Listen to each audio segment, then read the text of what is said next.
સર્વે અર્થ સિદ્ધ થયાનું પ્રગટ ગુરુરૂપ હરિનું સ્વામિનારાયણ હરે સંવત 1882 જ્યેષ્ઠ સુધી છઠને દિવસ સાંજને સમયે સ્વામી શ્રી સહજાનંદજી મહારાજ શ્રી ગરડા મધ્યે દાદા ખાચરના દરબારમાં શ્રી વાસુદેવ નારાયણના મંદિરના ફળિયાને વિશે બાજોઠ ઉપર વિરાજમાન હતા અને મસ્તક ઉપર શ્યામછેડાની ધોળી પાગ બાંધી હતી અને શ્વેત ચાદર ઓઢી હતી અને શ્વેત ખેસ પહેર્યો હતો અને પાગને વિશે મોગરાના પુષ્પનો તોરો ખોસ્યો હતો અને પોતાના મુખારવિંદની આગળ મુનિ તથા દેશ દેશના હરિભક્તની સભા ભરાઈને બેઠી હતી.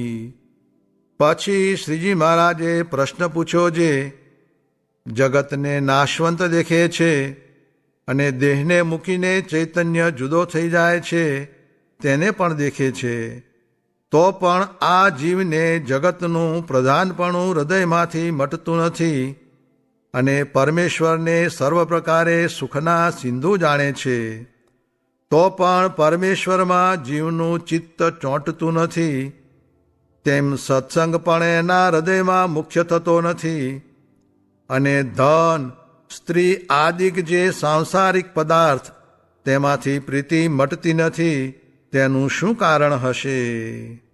પછી મુક્તાનંદ સ્વામીએ કહ્યું, જે જીવના હૃદયમાં વૈરાગ્ય નથી તેણે કરીને જગતનું પ્રધાનપણું મટતું નથી ને ભગવાનમાં પ્રીતિ થતી નથી. પછી શ્રીજી મહારાજ બોલ્યા, જે વૈરાગ્યની નૂનતા છે એ તો વાત સાચી, પણ અમને તો એમ ભાસે છે, જે જેને સત્સંગ થતાં થતાં જેવું અંગ બંધાય છે તેવું ને તેવું જ સદાય રહે છે, પણ તે વિના બીજું થતું નથી. અને સત્સંગે કરીને તે અંગની પુષ્ટિ તો થાય, પણ અંગ તો તેનું તે જ રહે છે. અને જ્યારે જેને જે અંગ બંધાય છે ત્યારે અંગ બંધાતા એનું ચિત્ત વિભ્રાંત જેવું થઈ જાય છે. જેમ કામી હોય તેનું ચિત્ત કામે કરીને વિભ્રાંત થાય, ને જેમ ક્રોધી હોય તેનું ચિત્ત ક્રોધે કરીને વિભ્રાંત થાય, ને જેમ લોભી હોય તેનું ચિત્ત લોભે કરીને વિભ્રાંત થાય, તેમ એનું ચિત્ત અંગ બંધાતા વિભ્રાંત થઈ જાય છે. પછી તે વિભ્રાંતમાં જેવું અંગ બંધાય તેવું અંગ રહે છે. માટે જે સમજ્યું હોય તેને પોતાનું જે અંગ હોય તેને ઓળખી રાખ્યું જોઈએ. તે જ્યારે કામ ક્રોધાદિકે કરીને પોતાને વિક્ષેપ થતો હોય ત્યારે પોતાના અંગનો વિચાર કરે તો તે કામાદિક ક્ષીણ પડી જાય. જેમ કોઈ ગ્રસ્ત હોય તેને પોતાની માતા, બોન અથવા દીકરી અતિ સ્વરૂપવાન હોય તેને જોઈને જો ભૂંડો ઘાટ થઈ જાય તો પછી તેની કેવી દાજ થાય. તેવી દાજ જ્યારે સત્સંગ વિના બીજો પદાર્થ પ્રધાન થાય ત્યારે થઈ જોઈએ. અને જ્યારે એવી દાજ અયોગ્ય પદાર્થના સંકલ્પને દેખીને ન થાય તેના હૃદયમાં તો સત્સંગ પણ પ્રધાન ન રહે. અને સર્વે સાધનના ફળરૂપ તો આ સત્સંગ છે. તે શ્રી કૃષ્ણ ભગવાને ઉદ્ધવ પ્રત્યે 11 સ્કંદમાં કહ્યું છે, જે અષ્ટાંગ યોગ તથા સાંખ્ય વિચાર તથા શાસ્ત્ર પઠન તથા તપ, ત્યાગ, યોગ, યજ્ઞ અને વ્રતાદિકે કરીને હું તેવો વશ થતો નથી જેવો સત્સંગે કરીને વશ થાઉં છું. માટે અમને તો એમ ભાસે છે, જે પૂર્વજન્મનો સંસ્કાર હશે તે પણ સત્પુરુષને યોગ્ય કરીને થયો હશે, અને આજ પણ જેને સંસ્કાર થાય છે તે સત્પુરુષને યોગ્ય કરીને જ થાય છે. માટે એવા સત્પુરુષનો સંગ પ્રાપ્ત થયો છે, તો પણ જેને જેમ છે તેમ સમજાતું નથી તેને અતિશય મંદ બુદ્ધિવાળો જાણવો. શા માટે? જેવી શ્વેતદીપમાં સભા છે ને જેવી ગોલોક વૈકુંઠલોકને વિશે સભા છે ને જેવી બદ્રિકાશ્રમને વિશે સભા છે, તેથી પણ હું આ સત્સંગીની સભાને અધિક જાણું છું અને સર્વે હરિભક્તને અતિશય પ્રકાશે યુક્ત દેખું છું. એમાં જો લગાર પણ મિથ્યા કહેતા હોઈએ તો આ સંત સભાના સમ છે. તે સમ શા સારું ખાવા પડે છે જે સર્વને એવું અલૌકિકપણું સમજાતું નથી અને દેખવામાં પણ આવતું નથી. તે સારું સમ ખાવા પડે છે. અને બ્રહ્માદિકને પણ દુર્લભ એવો જે આ સત્સંગ, તેમાં આવીને પરમેશ્વર વિના જેને બીજા પદાર્થમાં હેત રહે છે, તેનું કારણ એ છે જે જેવી એ જીવને પરોક્ષને વિશે પ્રતીતિ છે તેવી પ્રત્યક્ષને વિશે દ્રઢપણે પ્રતીતિ થતી નથી. તે શ્રુતિમાં કહ્યું છે જે જેવી પરોક્ષ દેવને વિશે જીવને પ્રતીતિ છે તેવી જો પ્રત્યક્ષ ગુરુરૂપ હરિને વિશે આવે તો જેટલા અર્થ પ્રાપ્ત થવાના કયા છે તેટલા સર્વે અર્થ તેને પ્રાપ્ત થાય છે.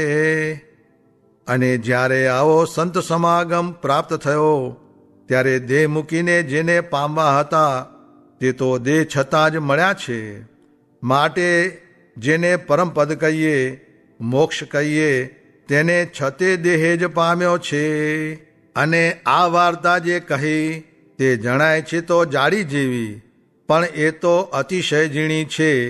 તે જે એવી રીતે વર્તતો હોય તેને એમ સમજાય છે એ વાર્તા અતિ ઝીણી છે ને બીજાને તો સમજામાં પણ આવે નહીં એવી અતિશય ઝીણી વાર્તા છે. એમ વાર્તા કરીને શ્રીજી મહારાજ જય સચ્ચિદાનંદ કહીને પોતાના ઉતારામાં પધાર્યા. ઇતિ વચનામૃતમ. એ રીતે ગરડા અંત્ય પ્રકરણનું બીજું વચનામૃત જે તે થયું. મોટા સાધુ સાથે જીવ બાંધ્યો હોય ને તેને કોઈક દેશકાળ લાગે ને સત્સંગમાંથી જવું પડે એવું હોય તો પણ તેનું પ્રાયશ્ચિત કરવાનું એ સંત પોતાને માથે લે અથવા એને પ્રાયશ્ચિત કરવાનું બળ આપે અથવા છેલ્લી વારે એને રોગ પ્રેરીને પણ સત્સંગમાં રાખે પણ એને જવા દે નહીં. સ્વામિનારાયણ સ્વામીએ વાત કરી જે મોટા પાસે નિષ્કપટ થવામાં બહુ લાભ છે. તે એક જણને રૂપ દેખાઈ ગયું, તેનો આકાર બંધાઈ ગયો.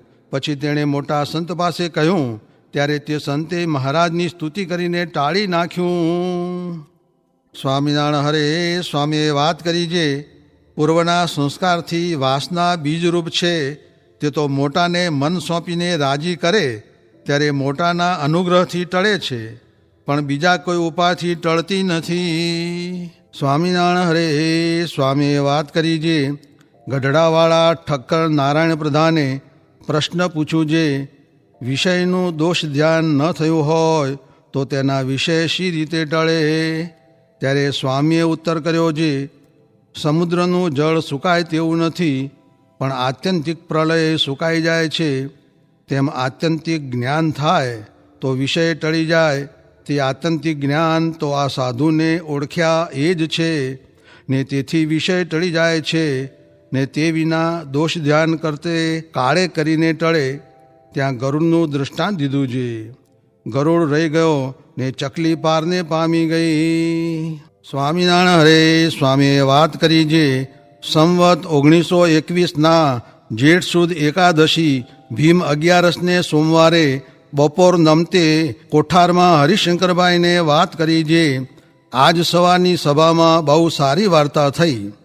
તે સાથી જે ભગવાન આવ્યા હતા ને હમણાં કોઈને સમજાતું નહીં હોય તો આગળ સમજાશે, ને ઈંતળી આંચળે રહે છે તો પણ લોહી પામે છે, ને વાછડું છીટું રહે છે તો પણ દૂધ પામે છે. યોગેશ્વરદાસજી તથા મહાપુરુષદાસજી મોટા સાધુ છે ને સાંખ્ય જ્ઞાનમાં કુશળ છે ને મારા જેવો સાધુ નથી એમ સમજે છે. હરિભક્ત તમામને મારા સ્વરૂપનો નિશ્ચય છે. સાધુમાં કોઈને નહીં સમજાતું હોય. શુકમુનિ તથા હરિદાસજી વગેરે સાધુની વાત કરી. સ્વામિનારાયણ હરે સ્વામીએ વાત કરી જે ધ્યાની પ્રેમી એ સર્વથી જ્ઞાની શ્રેષ્ઠ. પ્રેમી કેટલાક જાતા રહ્યા, ત્યાગી જાતા રહ્યા, ધ્યાની જાતા રહ્યા, એવા કેટલાક અંગવાળા જાતા રહ્યા ને જેણે મોટા સાધુ સાથે જીવ બાંધેલા તે ટક્યા. સ્વામિનારાયણ હરે સ્વામીએ વાત કરી જે મહાપૂજામાં બેસતી વખતે બોલ્યા જે આ બેઠા તેના હાથમાં સર્વે છે ને બધું એમાં છે. સ્વામિનારાયણ હરે સ્વામીએ વાત કરી જે ધર્મ આદિ કરતાં ધ્યાન અધિક ને તેથી જ્ઞાન અધિક અને તેથી મોટાની અનુવૃત્તિમાં રહીને તેમને રાજી કરે તે અધિક. તે એકના પેટામાં ત્રણેય આવી જાય ને ભગવાનનો મહિમા જણાય એટલે એની મેળે જ આફરૂડું હેત થાય ને હેત થાય ત્યારે અનુવૃત્તિ પડે. માટે આ ચિંતામણી હાથમાં આવી છે તેને મૂકવી જ નહીં. આટલો દેહ તો ભગવાન પરાયણ કરી દેવો.